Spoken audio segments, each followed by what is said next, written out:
The question that I've been thinking about lately and really reflecting on is I make a big deal about home ownership. That's what my podcasts are about. That's what my shorts are about and TikTok, and I'm thinking to myself, is home ownership really that important? Is it really as big a deal as what I purport it to be? And the more that I think about it, the more that I think how important it is, simply because it's a base of stability. And that doesn't mean that people who are renting aren't as great as people who own a home. I mean, that's not the issue. Some people think, well, people that are rent are not as responsible, and that's just not the case. I've had lots of people that rent that have 800 FICO scores, that have no debt. I mean, they are outstanding in every possible way. The difference is whether or not they want stability. And as we've gone through the turbulent times from the pandemic, and as we're going through these times right now, people really come back to that one basic fundamental aspect of what is stability. And that's why I believe that homeownership is a sacred trust. If you take care of it, it will take care of you. The returns that come from it are phenomenal. A lot of people just think it's the return that comes from financial aspects, because when you're renting, you're paying 100% interest rate, right? In other words, every bit of your dollar is going to buying somebody else's house. It's more than the financial. It's the fact that marriages last longer, children do better in school. All of these things happen as a result of home ownership. And so anything I can do to encourage it, that's what I'm here for. And today we have a special guest that's exactly in that same genre. Her name is Vicky Cummings, and she's a rock star. And we're going to talk to her today about leaving a legacy, stories about home ownership. Well, today we have a rock star with us. Her name is Vicky Cummings. We're very fortunate to have her on our podcast today. To give you a little bit of a background on Vicky, she is a veteran real estate professional in the Ventura County area and over Southern California. She served 5 years as a director on the Project Understanding, which helps homeless people get back on their feet. In addition to that, she serves on the board of directors with the Ventura County Coastal Association of Realtors. And previously, she served as the vice president of the Women's Council of Realtors for the state, as well as a president in our own area. And it was during the pandemic. And she was able to just do a fantastic job. I belong to the Women's Council of Realtors, WCR, and she did a knockout job on it. So I would like to introduce you to Vicky Cummings today, who's with us. And Vicky, thanks so much for being here. It's great to see you. Thank you, John. Thank you so much for the opportunity to be here and for all that you do for the community. I really appreciate that, and supporting Women's Council, Realtors, and other organizations here in the community. Okay, great. Well, thank you. Thank you. So as I've been reading about you and reading your bio, I really want to know, the first question I have for you is, what got you in to real estate? Because the thing about you is, I've noticed as I've watched you and worked with you, you have a real passion for, it's a core passion that I've noticed. And so tell me a little bit about that. Well, it started as a kid. I wasn't a realtor right from the beginning, but my parents have been in the business over 40 years. I think about 44 now. So my mom, I used to go door knocking with my mom as a kid. And back then, that's when they used to have the Easter bunny during the Easter time and go and drop off Easter eggs for the kids or for Halloween pumpkins. And we did that. I did that as a little kid with her. And also my dad was an investor, or is an investor. So I used to see projects. He and my mom first started investing together. So I would see the before and after. And I got in 20 years later. Wow. What was it that you did before you got into real estate? What was in between that? A couple of things. So I was a makeup artist for 10 years before real estate. And okay, now what got you into makeup artist? That's amazing, because that's artistic. It's artistic, right? That's an art form. Yes. Okay, and so that shows a little bit of dual side thinking. Right? It definitely not is. Just right brain, not just left brain. You're very.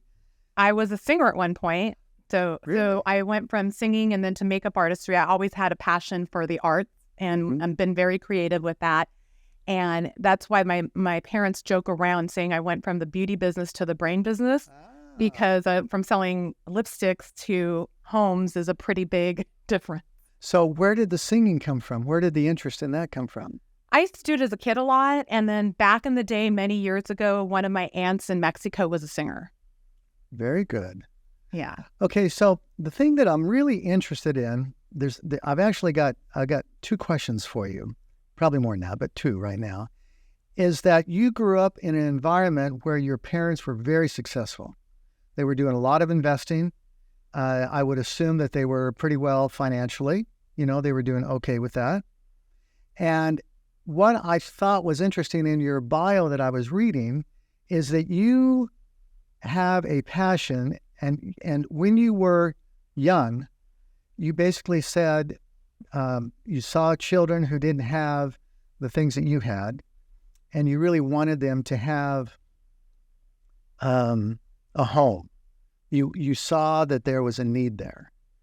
And I really think that that's really interesting because other people can grow up in a brought up well and financially in their home, but they don't have that kind of thought process. They don't have that kind of compassion.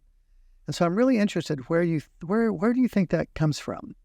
Well, as a kid, I used to see people on the streets and I didn't understand it. So I would see people out there asking for money and shelter, and it just would break my heart. And I couldn't understand it. And I used to envision a big home where people could be off the streets and have a roof over their head because I believe we all deserve to have that. And that just was something that always resonated within me. And at one point, I did do property management for my dad. He had low-income hotels in downtown Ventura. And I had realized a lot of the tenants were literally right off the streets and on Section 8 and receiving income from the county and from receiving income to be able to live. So I realized at that point that, wow, like my family's actually helped people transition. And I think that when you're a kid, you think everything is possible. And I used to just imagine what it would be like to have a world like that. And so that's why I got involved with Project Understanding at one point because of that. Interesting.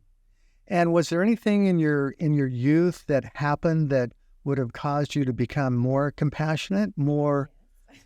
Tell me a little bit about that. So in 1987, I was 17 years old and I was in a really bad car accident. I almost died. I was on the way home from the beach. Zuma 7 was the popular beach back then. And I was on the freeway and switching lanes and I was cut off. I lost complete control and I went off of Hampshire Road. I don't know if you remember before those condos were there. It used to be a deep like embankment. So I pretty much was thinking, oh my God, this is it. It's over. And I was just praying and praying. And then the next thing I remembered was being wheeled into ICU. And my ear apparently had been amputated. My arm had almost been amputated. My jaw was broken in 3 places. And I remember hearing voices and thank God my friends were okay that were in the car with me. And then I had to go to ICU. And when I was being wheeled into ICU, I just kept praying Our Fathers and Hail Marys.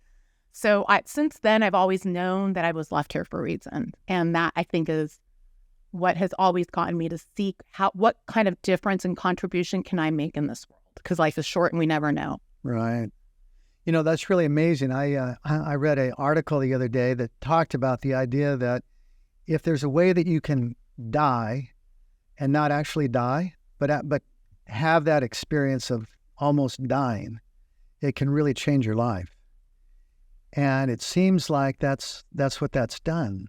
What are some of the things that have come from that, do you think? Because that's really a transformative experience that you had. Well, I think there's a lot. We realize how short life is, especially like when you get older. Unfortunately, we all go through losing loved ones, friends, family members. And I think that what's happened is I try to really be there during those difficult times for people because I know most of the time people aren't there. And I think that we each leave an impact and have a legacy to leave. And if there's any way that you can lift a hand and help someone else in that process, and I don't think that anybody is better than anybody else. I think that we're all here on a journey to make this world a better place and whatever we can do to brighten that path. Right. So I really sense a really core grounding value in that. I really do. I can see that's the case. Okay, so you did the makeup artistry. Then what caused you to transfer? What caused you to go from makeup artistry? Because I am amazed when people do that.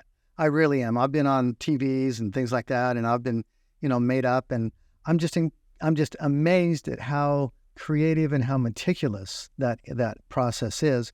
What caused you to transfer or transition to real estate? Because that's, kind of a 180. Honestly, I was thinking ahead.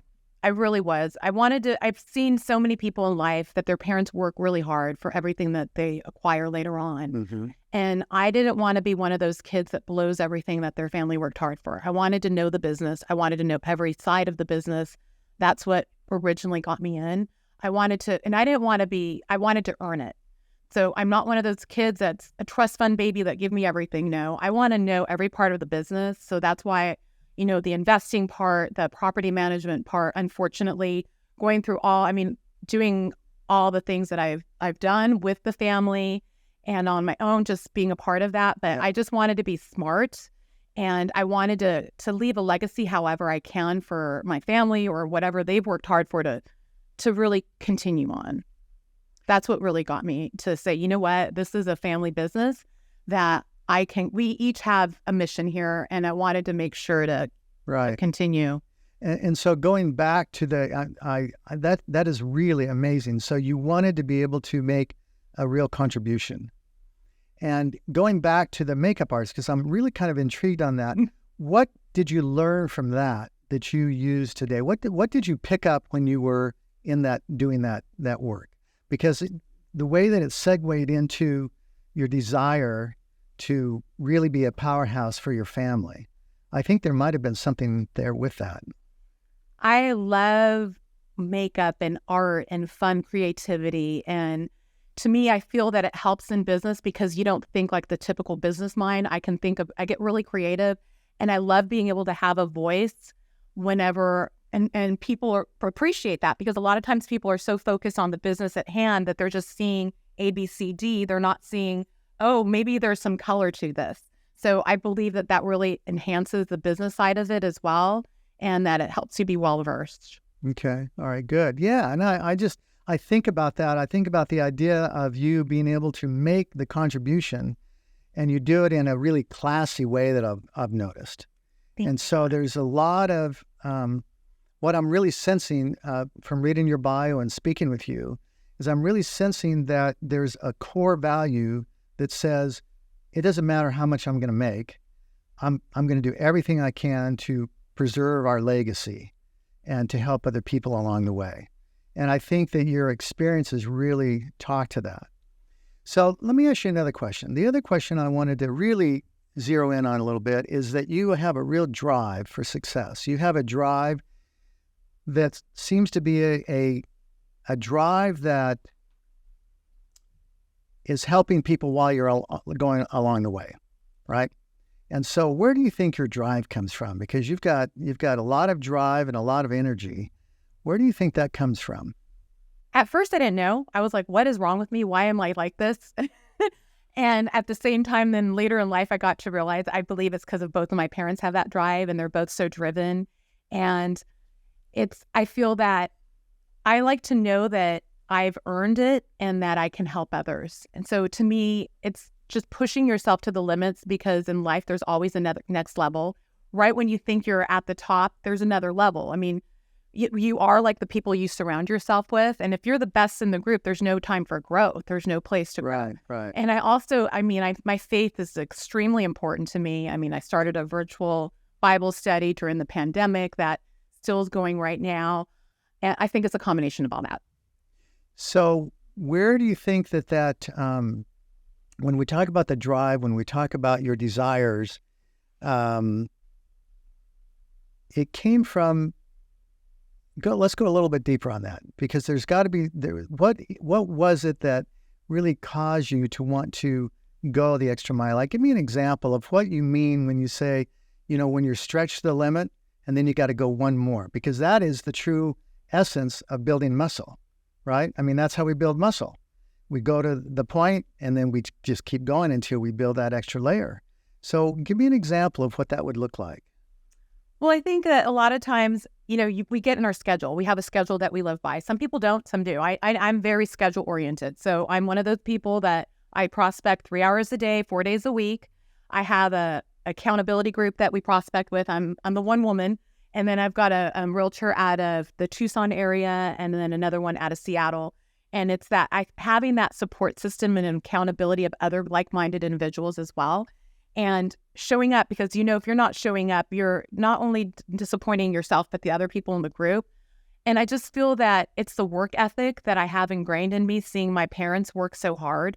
My dad worked so hard to be successful. He didn't grow up that way.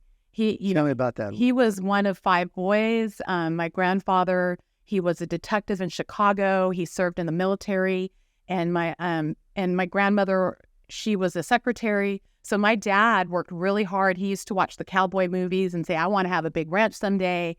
And he used to work 3 jobs at a time and literally sleep in his car in between jobs. So I grew up seeing a really hard work ethic family. My mom grew up very upper class in Mexico. So she grew up with the chauffeurs. She grew up with the housekeepers.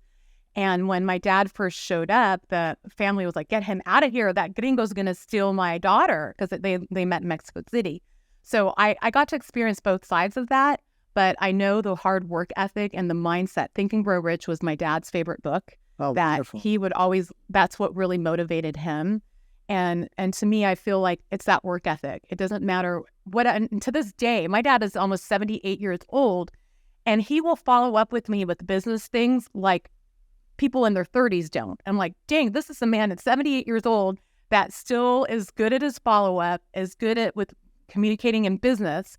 And I wonder like what he was like 20, 30 years ago. I mean, of course, that's why he is where he is right now. Right. And so you've been able to see that. And my question on that is that instead of taking a different route, because that route, you could have done a lot of different things, having grown up with some wealth and with some stability, but yet you took the road where you actually went out, you did makeup artistry, then you got into real estate, you learned everything about it. I mean, that is a phenomenal trajectory. And that came from all those things that we've talked about. It came from the accident that you had. It builds on the fact that your parents worked so hard. I know when my mother had multiple sclerosis and she was still trying to get a job, it really put this drive in me to say, oh my gosh, I've got to be able to do something here. And so you've really had some extraordinary times because it's ingrained in you. And when you add that to a compassion for people, then that becomes a really powerful personality, is what I think. And I think that it has a character that is really enduring. So tell me a little bit about your practice right now and some of the clients you're working with, and tell me a little bit about what we already know what makes you different. So you've got that down pretty good, that if I'm a potential buyer and I want to be able to buy a home, Vicky is definitely going to help me get that. No question about that. So tell me a little bit about your practice and what you're doing with it right now. So when I first started in the business, I started with my mom, because my mom at one point owned La Casa Realty in Newbury Park many years ago. And like I said, I used to go door knocking with her. So she and I first started, and I remember the first day of real estate, I didn't know what to do, because I showed up and my mom at that point was really busy. She had a full-time assistant, and I was like a little puppy dog, like, what do I do? What do I do? And she's like, you get on the phones or you go door knock. And that was it. I was like, okay, wait, what? Because she was so busy, I actually left her. I went to another company and started on my own, and then we teamed up later. So we teamed up a few years later and became business partners for many years. We were the Vicky and Vicky team. And then she was getting ready to retire a few years ago. And at that point I was like, oh my goodness, she's retiring. No. And I freaked out. But then I started to accept it. And then I think this is the thing. People in real estate, you don't really ever retire, do you? I mean, no. She talked about it, and then a customer will call her and she's ready to go. Yeah. So I mean, pretty much last year, she and I were together at Berkshire Hathaway for 12 years. And then during the pandemic, I left and I went to EXP. And my mom did not want to, she wanted to go to another company. She didn't want to come with me. And then at that point, I've been with EXP now 2.5 years. And then I somehow started a team. So now I've got Julie Everett and Karina Soroka with me. And I'm super blessed to have them. And that all honestly, it was by accident. And it was I feel like more of a mentorship because both of them are full-time moms, but they also work. And whatever I can do to help them. And they both have really strong sales backgrounds as well. Karina, her husband's a physician, and she was an architect. She went to architectural school. And then Julie, Julie. So Julie was also very involved in the community and real estate. And so anyways, yeah. So what do you think is different about the services that you offer? I think that we offer, Karina speaks Russian. So we have, and I know that surprisingly, apparently we have a lot of people that speak Russian here. I didn't know that, but she let me know that she gets clients that actually drive from Simi Valley to her husband's practice in Port Hueneme because of that. Wow. I'm Spanish speaking. I'm fluent in Spanish. And then I think that we have got a plethora to appeal to the different age brackets, men and women, and different needs, whatever we can do to help. Okay. All right, good. And so you help on listings, as far as purchases? Purchases, yes. And we have pretty much like for the team, each of us has our bio so that we, and a presentation for when we meet with clients. We also we have meetings about every 2 weeks. And then it's great. I love to be able to help people however I can. And they're all the same mindset. So they've got that mindset of growth as well. Yeah. And because, like I said, it happened by accident. It wasn't, It was literally just happened. Yeah. Okay. So what do you think is of your practice and what you do on a daily basis? Tell me a little bit about your schedule. I prospect 3 hours a day. I speak to 20 people a day. And when I'm prospecting, as you know, John, I've asked you and Gina and are always asking for business. Yeah. Don't call between these times. And do you have any leads? Yeah. So that's my lead generation. I'm old school with that. Like people will call me like, do you want to, buy this lead or buy that lead? I've done those. I've done, paying for Zillow leads. I just feel that the best return on investment, I have a coach. I've got a real estate coach and I have that coaching call weekly.